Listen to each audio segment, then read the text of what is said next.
அறிவோம் நன்றாழ்க குருவாழ்க குருவே துணை. குண்டி மகான் பொன்னடி கமலம் போற்றி, கலர் சுவாமிகள் பொன்னடி கமலம் போற்றி. போன பதிவான காட்டுக்கு போனவங்க வீட்டுக்கு வாங்க அப்படிங்கிற பதிவில் தொடர்ச்சியாக அடுத்த பதிவில் என்ன நடந்ததுன்னு சொல்கிறேன்னு சொன்னேன் இல்லையா. போன பதிவில் குறிப்பிட்டிருந்தபடி அந்த பெரியவர் பாண்டிச்சேரி வந்து அங்கேருந்து ஏம்பலம் பக்கம் உள்ள ஊருக்கு வர சொல்லி அந்த பையன் சொன்ன மாதிரி போயிட்டார். போன உடனே அங்கே மிகப்பெரிய செல்வந்தர்கள்லாம் இருக்காங்க, ஊரே கூடியிருக்கு, 3 மாடி பில்டிங்கு. அதுதான் சாமியோட இடமானு திகைச்சு போனார் அப்படின்னு சொன்னேன். ஒரு மனதார சுவாமியை மனசில் நினச்சிக்கிட்டு அப்பேற்பட்ட ஒரு நபர் சாதாரண நிலையில் இப்படி இருந்தாங்களே அப்படின்னு நடந்த நிகழ்வெல்லாம் மனசில் நினச்சிக்கிட்டு உள்ளே போய் சாமியை பார்த்து ஒரு மாலையை கொண்டு போய் ஒரு நமஸ்காரம் பண்ணுறதுக்கு நின்றுருக்காங்க. அப்போ இனந்தெரியாத ஒரு ஒரு உணர்ச்சி அவருக்கு, உடம்புலாம் புல்லரிச்சிருக்கு. சாமி, நீங்கள் மனசில் நினைக்கிறாராம் அவர்.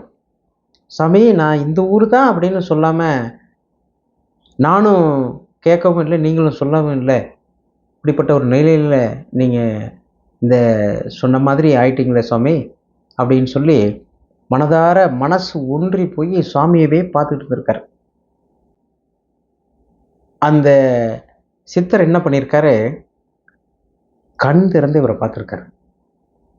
இவருக்கு ரொம்ப அதிர்ச்சி, இப்படி நடக்குமா, நமக்கு ஒரு பிரம்மையா அப்படின்னு சொல்லி மறுபடியும் நல்ல கூர்மையாக பார்த்துருக்காரு.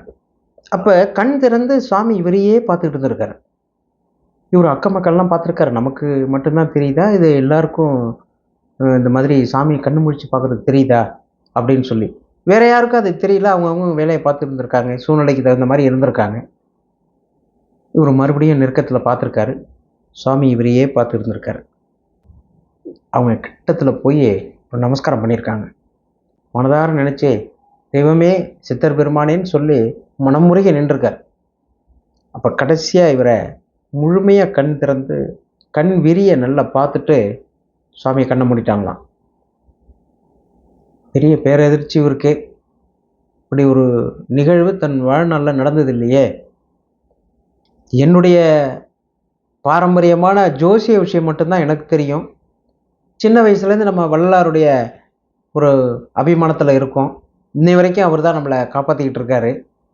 பாரம்பரியமாக இருக்கிற விஷயம் கிட்டத்தட்ட 150 ஆண்டுகள் கடந்து போட்டிருக்கிற இந்த உத்ராட்ச மாலையை மட்டும்தான் நம்ம போட்டிருந்தோம். அதை தான் அவங்க சாமி கேட்டாங்க, இது எத்தனை வருஷம் ஆகுது அப்படின்னு சொல்லி தேடி வந்து அனுகிரகத்தையும் பண்ணிட்டு வர சொல்லி இன்னைக்கு இப்படி ஒரு காட்சியும் கொடுத்துருக்காங்களே சாமி, இது என்ன ஜென்மத்தை தொடர்போ அப்படின்னு சொல்லி இது அவரால் நம்பவும் முடியல, நம்பாமலும் இருக்க முடியல.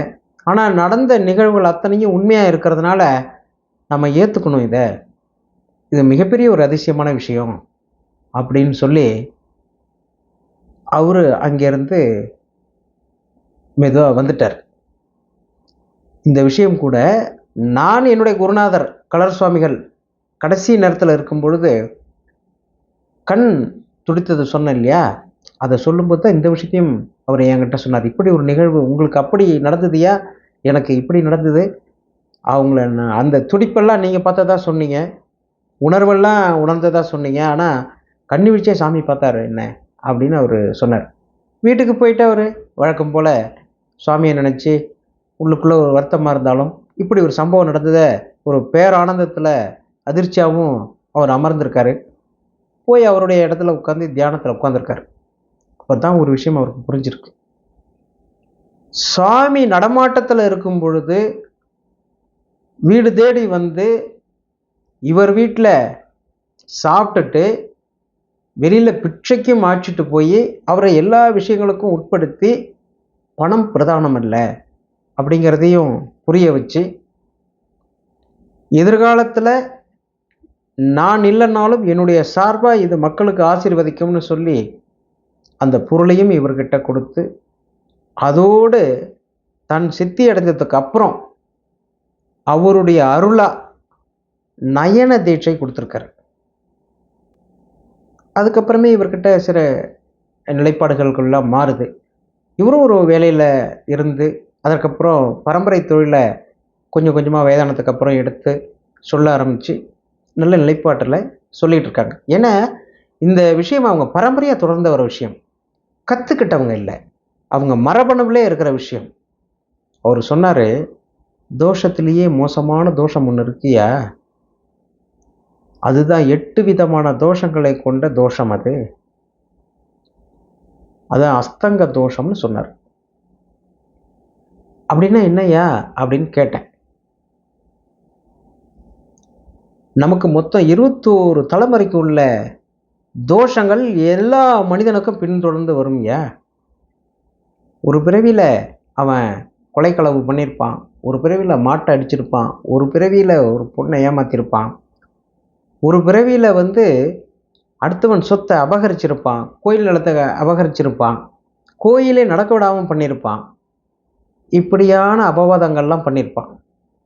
அதே நேரம் இன்னொரு காலகட்டம் நல்லதும் பண்ணியிருப்பான். இரண்டுக்குமான தோஷங்கள் தொடர்ந்து மொத்தம் 21 தலைமுறைக்கு வரும். அதாவது 3 தலைமுறை சொல்கிறாரு, ஒரு தலைமுறைக்கு 7 பிறவி, 3 21 தலைமுறை சொல்கிறார். இந்த தோஷம் எப்படியா தொடர்ந்து வருது அப்படின்னு சொல்லி அவர்கிட்ட நான் கேட்டேன். அப்போ சொன்னார், தாய்க்கு 10 மாத தோஷம், தந்தைக்கு 11 மாத தோஷம், ஆக மொத்தம் 21 தோஷங்கள் அவனுக்கு உண்டு அப்படின்னு சொல்லி சொன்னார். தாய்க்கு எப்படியா 10 மாத தோஷம், 10 மாதம் கருவில் சுமக்கிறாள்ல, அதுவே இந்த லோகத்தில் நாம் ஜீவித்திருக்கிறதுக்கு தொடர்ந்தவர் ஆன்மாவை தன்னுடைய கருவறையில் தாங்குற விஷயம்யா. இந்த பறவையில் இருக்கிற பரமேஸ்வரனை அடையிறதுக்கு, பரம்பொருளை அடையிறதுக்கு வழி இல்லாமல் மீண்டும் கருப்பு பையில் தங்குறதே ஒரு தோஷம்தான் அப்படின்னு சொல்லி சொன்னார். சரி, தாய்க்கு 10 மாத தோஷம்னு சொன்னீங்களேயா, தந்தைக்கு எதுக்கியா 11 மாத தோஷமும் அப்படின்னு. அவளோடு சேர்ந்து 10 மாதமும் அதிகப்படியாக 1 மாதம் எதுக்கு அப்படின்னு சொன்னால், அந்த நிலைக்கு அவளை உட்படுத்தினான்ல, உயிர் கொடுத்தான்ல, அதனால் அவனுக்கு 1 மாத தோஷம் எக்ஸ்ட்ரா உண்டுயா. ஆக மொத்தம் 21 தோஷம். இது இல்லாமல் தாய் வழி, தந்தை வழி அப்படின்ற ஒரு கணக்கில் அதிகப்படியாக ஒரு 6 தோஷங்கள் இருக்குது. இதெல்லாம் சேர்த்தா மொத்தம் 27 வந்துடும் அப்படின்னு சொல்லி சொன்னார். அப்போ 3 தலைமுறைக்கு 7 பிறப்பில் 7 21 தலைமுறைக்குள்ள தோஷமும், அதிகப்படியாக இருக்கிற இந்த 6 தோஷங்கள் இருக்குல்ல, அந்த மாட்டை அடிச்ச, கொலைக்களவு பண்ண, இந்த மாதிரி தோஷங்கள் 6 வகையில் சேரும். ஆக மொத்தம் 27 தோஷங்கள் ஒரு மனிதனுக்கு எப்போதுமே இருக்கும். இது அஸ்தக தோஷம்னு எங்கள் வழிமுறையில் சொல்லுவோம். இது எல்லா மனிதனுக்கும் உள்ளது. கடைசி பிறப்பு எவனுக்கோ அந்த பிறப்புக்கு அப்புறம்தான் அது அவனை விட்டு விலகும். அந்த பிறவா நிலையை அடையிறதுக்கு அவனுக்கு பூரண இறையருள் வேணும். அப்படி இறையருள் வேணும் அப்படின்னா இந்த மூதாதையருடைய தோஷம் இவனை தாக்காமல் இருக்கணும். அதுக்கு இந்த அஸ்தங்க தோஷத்துக்கான பரிகாரங்களை எல்லாரும் பண்ணிக்கிட்டு தான் இருக்கணும். ஆனால் ஏதோ ஒரு வகையில் இதை நம்ம பண்ணுறோம். எப்படி பண்ணுறோம் அப்படின்னா, வருஷம் திதி கொடுத்துட்றோம். புண்ணியஸ்தலங்களுக்கு போகும்போது நீத்தாருக்குள்ள கடன்களை நம்ம செஞ்சிடுறோம். ஆனாலும் முழுமையடையாத ஒரு தோஷம் இருக்குது. அது என்ன தோஷம் அப்படின்னா, 10ம் 11ம் சேர்ந்த 21 கணக்கு சொன்னல, அந்த தோஷம் இன்றளவு நீ இந்த உலகத்தில் இருக்கும்போது அது உன்னை தொடர்ந்தே இருக்கும். உனக்கு அடுத்தது ஒரு பையனுக்கு வரும், பையனுக்கு அப்புறம் பேரனுக்கு வரும். எப்போ இனி பிறவாமை அப்படிங்கிறது இருக்கும்போது தான் அது நிறைவடையும்.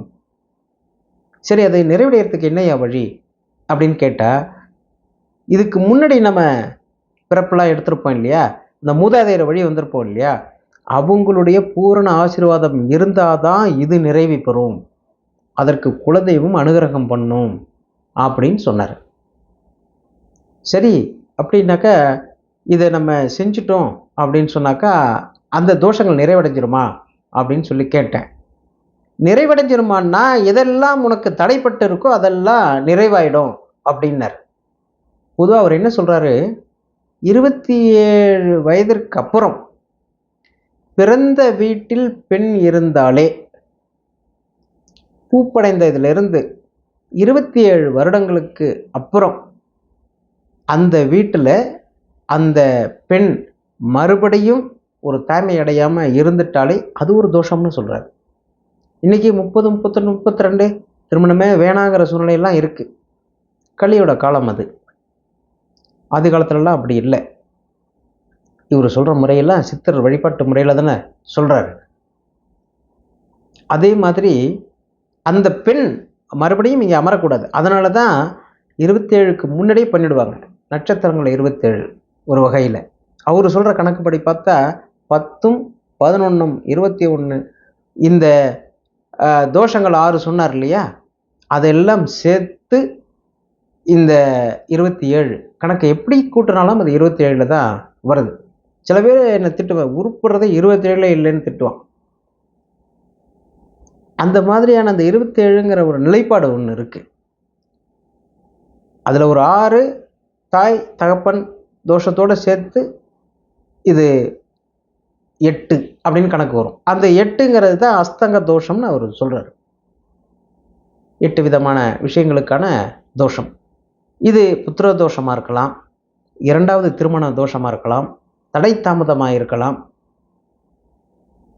அடுத்தவருடைய சொத்தை எந்த பிரிவிலேயோ பண்ணது தொடர்ச்சி இன்னைக்கு நமக்கு கைக்கு கிடைக்காம இருக்கலாம், பங்காளிக்குள்ள பிரச்சனை வரலாம், பூமியான என்னைக்கு பூமி வாங்கினானோ அன்னையிலேருந்து பிரச்சனையாக இருக்கலாம், இல்லை பூமியை விட்டு போனால் இவன் கை விட்டு போயிடுச்சுன்னா இவனுடைய எல்லா செல்வங்களும் போன மாதிரி சூழ்நிலையாக இருக்கலாம்.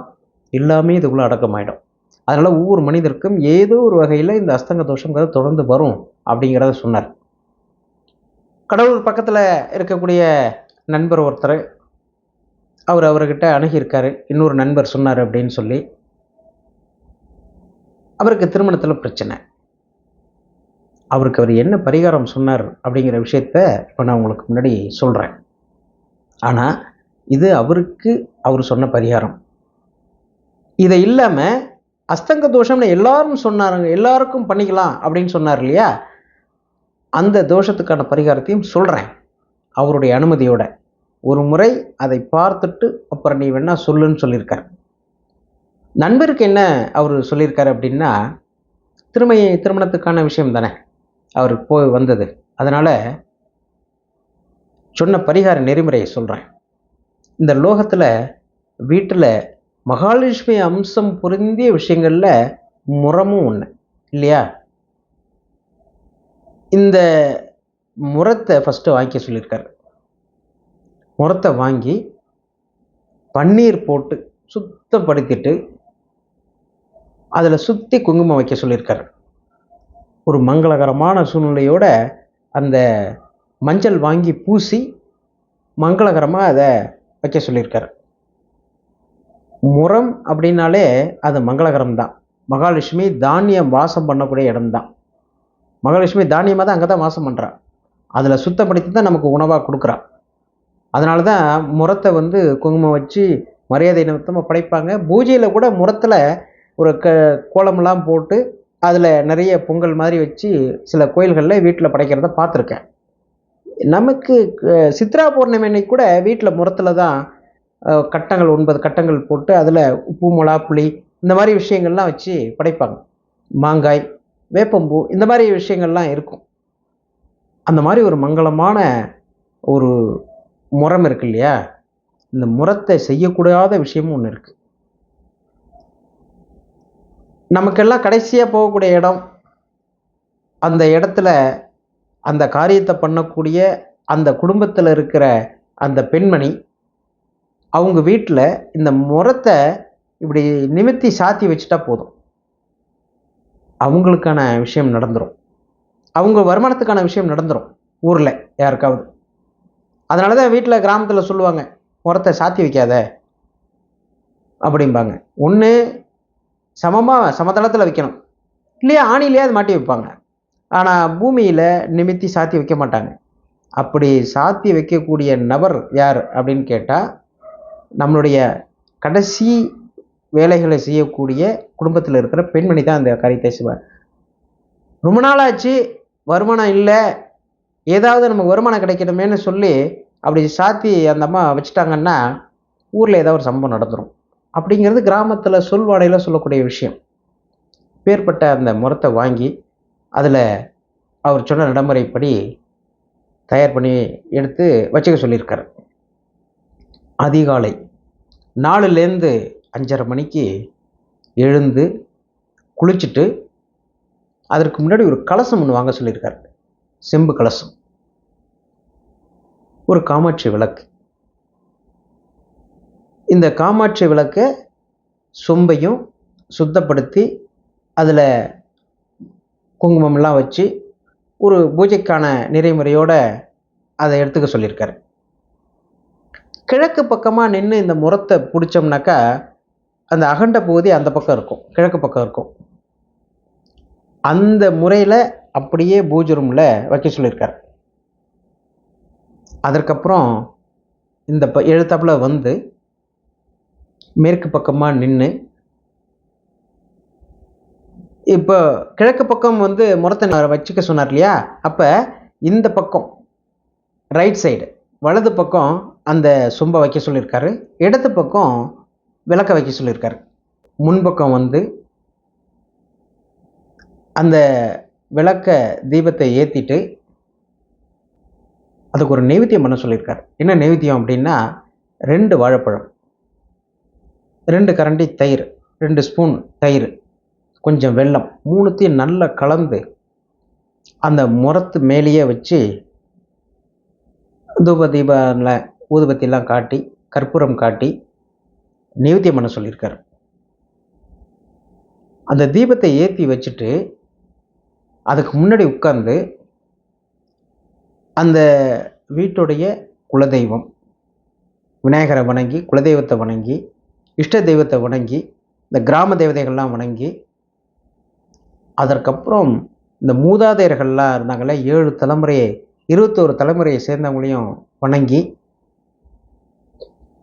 என்னை நல்லபடியாக வைக்கணும், எனக்கு நல்லபடியாக திருமணம் ஆகணும் அப்படின்னு மனசார வேண்டிக்கிட்டு இந்த செஞ்சு வச்சார் இல்லையா நைவேத்தியத்துக்கு, அதை நைவேத்தியம் பண்ண உடனே காட்டுக்கு போனவங்க வீட்டுக்கு வாங்க, காட்டுக்கு போனவங்க வீட்டுக்கு வாங்க, காட்டுக்கு போனவங்க வீட்டுக்கு வாங்கன்னு 3 தடவை வாய் விட்டு சொல்லிட்டு வெளியில் வந்து சூரியனை பார்த்து வணங்க சொல்லியிருக்காரு. சூரியன் அந்த நேரத்தில் 5:30 மணிக்கு வராது, 5:45 ஆனால் கூட கொஞ்சம் வெளிச்சம் தெரியும். கோடை காலத்தில் வேணால் கொஞ்சம் முன்கூட்டியே வரலாம். அந்த திசையை நோக்கி, அந்த வெளிச்சத்தை நோக்கி வணங்க சொல்லியிருக்காரு. இந்த மாதிரி எவ்வளோ நாளைக்கு பண்ணணும் அப்படின்னு பார்த்தா 5 வியாழக்கிழமை பண்ணணும். 5 வியாழக்கிழமை பண்ணி முடிச்சுட்டு மறுநாள் வெள்ளிக்கிழமை, வியாழன் முடிஞ்சதுக்கப்புறம் 5வது வாரம் இருக்கு இல்லையா, 5வது வாரம் வியாழக்கிழமை முடிச்சிட உடனே மறுநாள் வெள்ளிக்கிழமை. அப்போ பண்ண வேண்டிய விஷயம் என்ன அப்படின்னா உங்களுக்கு நான் அடுத்த பதிவில் அவசியம் சொல்கிறேன். நன்றி, வணக்கம்.